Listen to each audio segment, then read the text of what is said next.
Now let's change that and see what it might look like if we added a personal experience instead. So I'm going to delete this, and I'm going to think about one time when I got to see early sunsets as I drove home from work. And I'm going to write what comes to mind. This is a good place to think about all our strong nouns and strong verbs that we brainstormed early in this process and see how many of them we can include. So here I write, on either side of the highway are pine trees. Are is one of our dead words. Let's see if I can change that.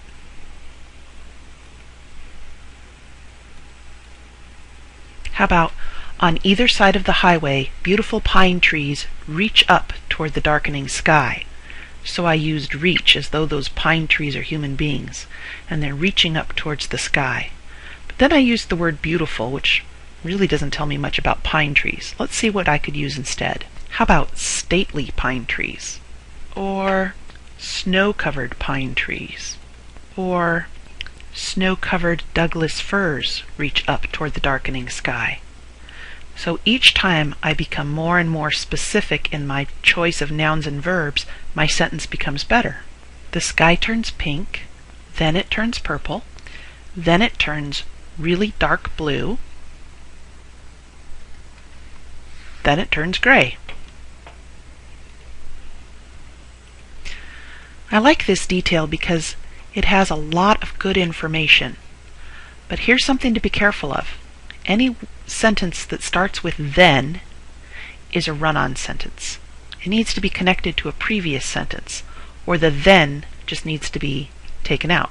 Now let's see if we can combine this. The sky turns pink, purple, dark blue, and finally gray.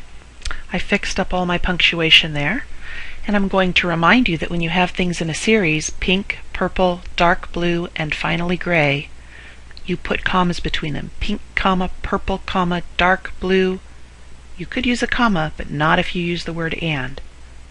So you use and or a comma. Pink, comma, purple, comma, dark blue, and finally gray. Next I add, the snow turns those colors too. Let's see if we can fix up that sentence.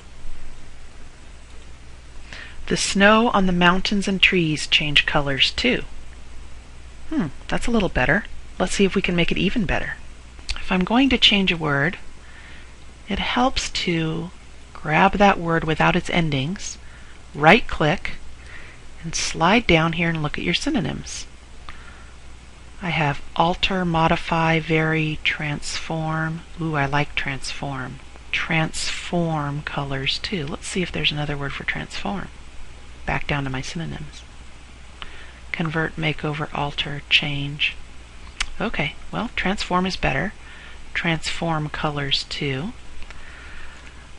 I'm wondering if I could pretend that the sunset is a painter and it's painting the snow. That's called personification. Let's try that. The sunset paints the mountains and trees with the same watercolors.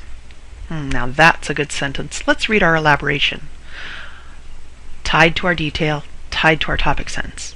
In the winter, I like cold weather on my prairie because it changes the way I enjoy my days. I get to see early sunsets as I drive home from work. On either side of the highway, snow-covered Douglas firs reach up toward the darkening sky. The sky turns pink, purple, dark blue, and finally gray. The sunset paints the mountains and trees with the same watercolors. Now we've got a nice elaboration.